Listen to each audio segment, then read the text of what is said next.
Today, topic of the study is the next drugs related, that is the bioavailability. So, in the bioavailability, we are going to study the important things regarding the percentage and the biological activity of the drugs, which is absorbed from a given dosage form to reach the systemic circulation in the body. जैसा simple language में अगर समझना है, इस बात को समझना है, बायो अवेलेबिलिटी किसको बोलेंगे? कि फॉर एग्जांपल एक ड्रग है जो बॉडी के अंदर एडमिनिस्टर हुआ, ओके। एडमिनिस्टर होने के बाद वो ड्रग जो है सबसे पहले स्टमक में पहुंचेगा। First it reach in the stomach, वहाँ पे क्या होगा, उसका डाइजेशन होगा। उसके बाद वो जो ड्रग है, मेरा आवाज आ रहा है?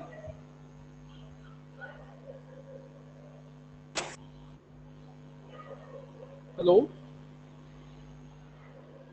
Yes, sir. Okay, thank you. तो जो भी ड्रग लेंगे, good morning to all of you. 1 minute, I will share the screen.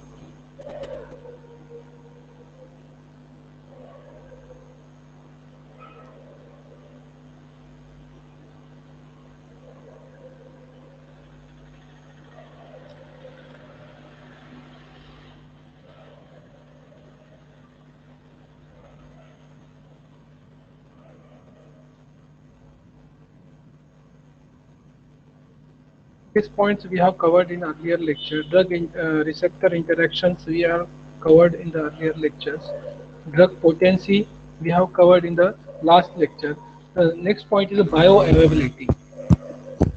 So in the bioavailability, important things to understand that availability of the drugs, okay, for the required therapeutic actions. Means the, for example, if we inhale the drugs or we orally take on the drugs, that drugs firstly come into the stomach where it dissolves, okay, then it pass from the stomach, dissolve and digested, then pass from the stomach, it enter into the intestinal parts, okay, where absorption process takes place, okay. Then after the absorptions, it reaches in the blood, and through the blood, through the liver, it reaches to the veins and all over the bodies. So from journey start from the oral drug, tablets taken from the oral form, okay, or in the form of other also, the intravenous form also, to the showing the required therapeutic actions. ये जो सफर होता है इसके बीच में का, इसके बीच में जो ड्रग का लॉस होता है, जितना भी समझो, फॉर एग्जांपल आपने 100 ग्राम ऑफ ड्रग्स लिए, ओके, 100 ग्राम ऑफ ड्रग्स लेने के बाद वो डाइजेस्ट होने में थोड़ा सा वेस्ट हो गया, इंटेस्टाइन में एब्जॉर्प्शन में थोड़ा सा वेस्ट हो गया, ओके, और उसके बाद फाइनल प्रोसेस में जब पहुंचे तक वो फॉर एग्जांपल 70 ग्राम रह गया, तो हम क्या बोलेंगे, वो ड्रग की बायो अवेलेबिलिटी कितनी होगी, 70 ग्राम होगी, ओके। और परसेंटेज में बात करें तो हम क्या बोलेंगे, 70% is the bio availability of the that particular drug.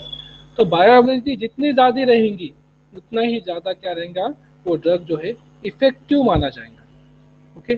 So it is the most important terms, and this term is depend on the route by which it is administered. जो root से administer करेगा उस पर depend करता है, okay. बायोबिलिटी की जो definition है, अभी आप बोलेंगे रूट पे कैसा डिपेंड है। फॉर एग्जांपल, अगर जो कोई ड्रग आप इंट्रावेनस लिए, तो इंट्रावेनस लेने के बाद, ओके, तो क्या होगा, वो ड्रग डायरेक्ट 100% रिजल्ट दे सकता है कि तो डायरेक्ट ब्लड में इंटर हो रहा है। वैक्सीन वगैरह हम जो लेते हैं, वैक्सीन की बायोबिलिटी क्या होती है, मैक्सिमम बायोबिलिटी, ओके, क्यों, तो वो डायरेक्ट क्या होती है, ब्लड के साथ एडमिनिस्टर होती है, ब्लड के साथ मिक्स होती है। और जो सिस्टमिक लेते हैं, ओरल रूट से लेते हैं, तो यहाँ पर थोड़ा सा उसका जो है हर स्टेप में थोड़ा सा लॉस होते जाता है, ओके। तो bioavailability of the oral route is less compare to bioavailability of the intravenous route, okay. यहाँ से मैक्सिमम एफिकेसी हमको और फास्ट रिजल्ट मिल सकते हैं। So the it depends on the route by which it is administered. and when the drug is given by the intravenous route, bioavailability is the 100%. However, इसलिए तो क्या है, हम 100 बार सोचते हैं, क्या सोचते हैं कि जो ड्रग इंट्रावेनस दिया जा रहा है उसके बारे में हमको 100 बार सोचना पड़ता है कि ये ड्रग सेफ है या नहीं है, कि तो उसकी एक्शन जो रहती है वो इंस्टेंटेनियस फास्ट रहती है, अगर जो रिएक्शन भी होंगी तो बहुत फास्ट होंगी। वही ओरल रूट से कोई चीज़ ले रहे हैं आप, तो ओरल रूट से लेने के बाद उसकी रिएक्शन भी फास्ट रहेंगी, उसके रिएक्शन भी, यानी अगर जो किसी का एक्सपायर्ड ड्रग ले लिया फॉर एग्जांपल, ओके, तो उसका इफेक्ट उतना फास्ट नहीं होगा जितना ओरल रूट में लेंगे। अगर जो वही एक्सपायर्ड ड्रग या फिर वो कुछ उसमें प्रॉब्लम्स है, ओके, मैन्युफैक्चरिंग प्रॉब्लम्स, वो ड्रग अगर जो इंट्रावेनसली लिया तो एट द स्पॉट और इंस्टेंटेनियस डेथ भी हो सकती है। तो बायोअवेलेबिलिटी जो है ड्रग जिसकी जहाँ ज़्यादा होती है वहाँ पे प्रिकॉशन भी बहुत ज़्यादा लेने पड़ते हैं। तो बायोअवेलेबिलिटी का एक ओरल आपको कंसेप्ट समझ में आया होगा कि bioavailability is the fraction of the administered drug that reaches the systemic circulation. Systemic circulation को पहुंचने तक कितने परसेंटेज ऑफ ड्रग अवेलेबल है, उसको बोलेंगे हम bioavailability. Bioavailability is express as a fraction of the administered drug that gain access to the systemic circulation in chemically unchanged form। उसका form change नहीं होगा, जो फॉर्म में एडमिनिस्टर करे थे वही फॉर्म में रहेगा। बेस्ट एग्जांपल समझने के लिए कि 100 milligram of the drug administered orally, 70 milligram of this drugs are absorb unchange, बिना चेंज हुए, द बायोअवेलेबिलिटी इज द 0.7 और 70% इज द बायोअवेलेबिलिटी। तो ये सिंपल था समझने के लिए डेफिनेशन की बायोअवेलेबिलिटी किसको बोलते हैं। ओके, नेक्स्ट है drug toxicity. Okay, everyone heard the word toxicity। okay, when we take the drugs in the required dose, okay, prescribed dose, then it is act as the drug and it gives the required therapeutic actions। okay, but when we take the drug, that particular drug in the unprescribed form, unsuggested form, जो form में लेने के लिए बोला है वो form में नहीं लेते हुए उससे ज्यादा लिए, तो तब क्या होता है, वो टॉक्सिक बन जाता है। कोई भी चीज, मैंने कल भी आपको एक एग्जांपल दिया था कि स्नेक का जो पॉइजन है, स्नेक वेनॉन, ये भी यूज होता है कई के लिए, ट्रीटमेंट्स के लिए बहुत सारे। ओके, तो ये जो वेनॉन यूज करते हैं तो इसका कुछ कॉन्सेंट्रेशन है, कुछ उसकी क्वांटिटी लेना पड़ता है तभी जाके ये इफेक्टिव है।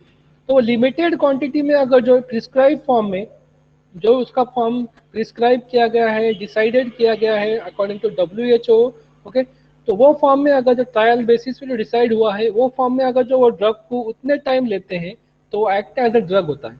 ओके, अदरवाइज वो ड्रग नहीं रहते हुए टॉक्सिक बन जाता है, जहर बन जाता है, उसकी टॉक्सिसिटी बढ़ जाती है, उसी को क्या बोलते हैं, ड्रग टॉक्सिसिटी। तो drug toxicity is defined as the manifestation of the adverse effect of the drug administered therapeutically or in the course of the diagnostic techniques।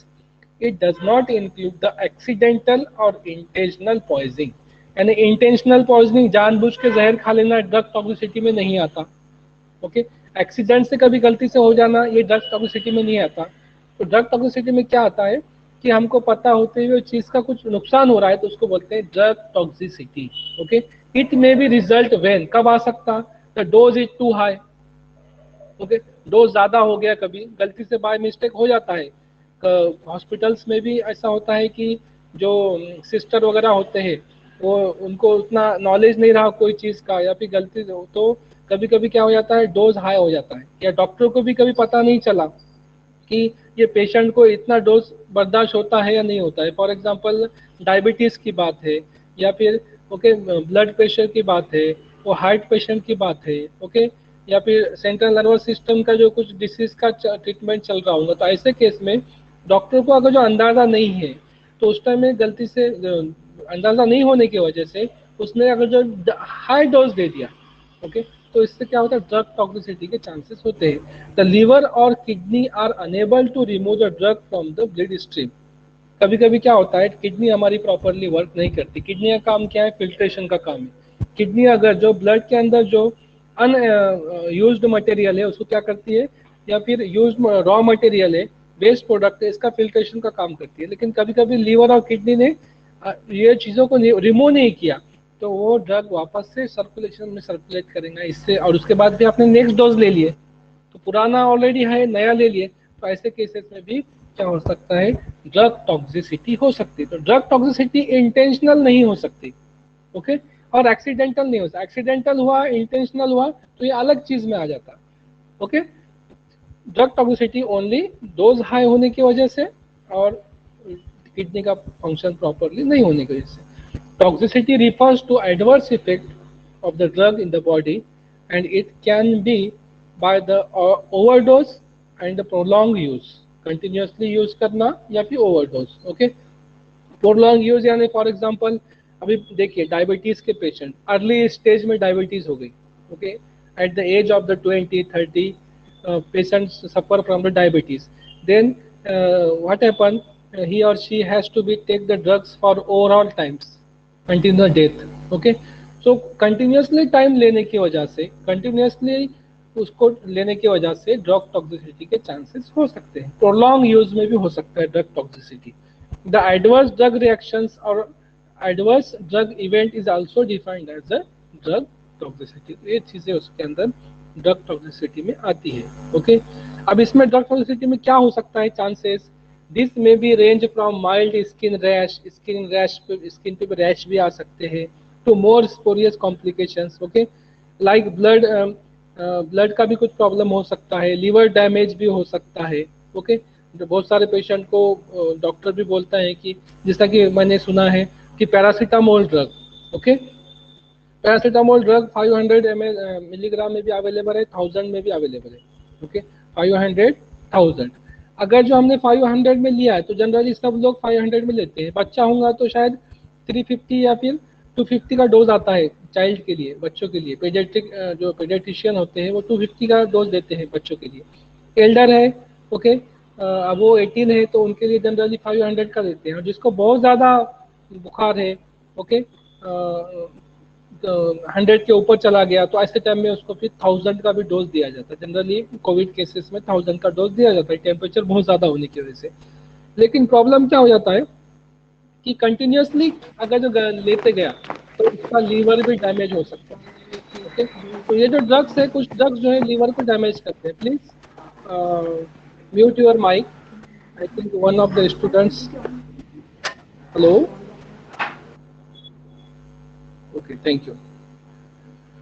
So damage करने का, लीवर डैमेज करने का भी काम ड्रग कर सकता है, हो सकता है डोज वगैरह ज़्यादा हो गया तो, ओके। तो ये भी क्या आता है, ड्रग टॉक्सिसिटी के अंदर भी आ सकता है। तो ड्रग शॉर्ट टर्म और लॉन्ग टर्म टॉक्सिसिटी हो सकती है। शॉर्ट टर्म टॉक्सिसिटी क्या है, बॉडी के ऊपर रैशेस वगैरह आ जाना, ये शॉर्ट टर्म टॉक्सिसिटी है। तुरंत आपने कुछ एविल वगैरह ले लिए तो वो तुरंत कम हो जाएगा। लॉन्ग टर्म टॉक्सिसिटी में क्रोनिक इफेक्ट हो सकते हैं, किडनी फेल हो सकती है, लीवर डैमेज हो सकते हैं, ये जो लॉन्ग टर्म टॉक्सिसिटी के जो है एग्जाम्पल्स है। उसके बाद नेक्स्ट पॉइंट है हमारा ड्रग एडिक्शन। अभी ड्रग एडिक्शन डायग्राम देखकर ही आप समझ जाएंगे what is the drug addiction, okay. Any, अब ड्रग किसको बोलते हैं, any chemical substance that cause a physical और a physiological change in the body, okay, कुछ चेंजेस लाता है बॉडी में, okay, for therapeutic actions, for cure of the disease, उसको हम ड्रग बोलते हैं। लेकिन वही ड्रग का एडिक्शन लग जाना, बार बार लेने की कोशिश करना, बार बार लेना उसको, अगर जो नहीं लेते हैं तो भी तबीयत में बेचैनी होना, उसके बगैर, वो ड्रग के बगैर नहीं रहना, रह नहीं पाना, तो उसको क्या बोलेंगे, एडिक्शन हो जाना उस चीज़ का, ओके। कुछ ड्रग्स ऐसे होते हैं वो एडिक्शन के कैटेगरीज में आते हैं, ओके, पता है आपको। कुछ नींद के जो गोलियां हैं डॉक्टर्स प्रिस्क्राइब करते हैं, नींद के बहुत सारे कैटेगरीज के ड्रग्स है, ओके, सेंट्रल नर्वस सिस्टम्स में आते हैं। अल्प्राजोलम भी एक ड्रग है, उसका आता है।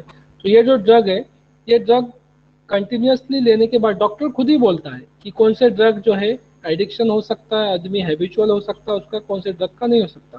तो स्ट्रॉन्ग एंड हार्मफुल साइकोलॉजिकल और physiological need to regulate regularly have the something to do something, okay, जो कुछ ना कुछ लेना चाहिए, कुछ ना कुछ करने के लिए डेली चाहिए। जैसा कि ड्रग्स आपने देखा होगा इससे पहले, ड्रग्स का जो कैसा होता है, एक बार उसकी आदत लग गई तो एडिक्शन हो जाता है, बाद में वो पेशेंट कुछ भी करेगा, कहीं से भी पैसा अरेंज करेगा, लेकिन वो उसका जो है वो डोज लेगा ही लेगा, वरना उसकी डेथ, वो परेशान हो जाता है, बेचैन हो जाता है। ओके, तो ये सारी चीज़ें में अब वही ड्रग लिमिटेड क्वांटिटी में ट्रीटमेंट के लिए यूज़ हो रहा है। ओके, कई के लिए हो रहा है, फिजिकल और साइकोलॉजिकल चेंज के लिए बॉडी के अंदर यूज़ कर रहे हैं। और वही अगर जो काम होने के बाद में कंटिन्यू रखा जाए तो क्या हो जाएगा फिर वो साइकोलॉजिकली इफेक्ट करेगा बॉडी के ऊपर, साइकोलॉजिकल बॉडी के लिए नीड बन जाएगा, गरज बन जाएगा, ताकि हम जो है हमारे सब कुछ ना कुछ वर्क कर सके। ओके, रेगुलरली, वरना वो नहीं लेंगे तो हमको जो है प्रॉब्लम्स क्रिएट होंगे। तो drug addiction is a complex brain disease, एक टाइप का क्या हो गया है, ब्रेन डिसीज है।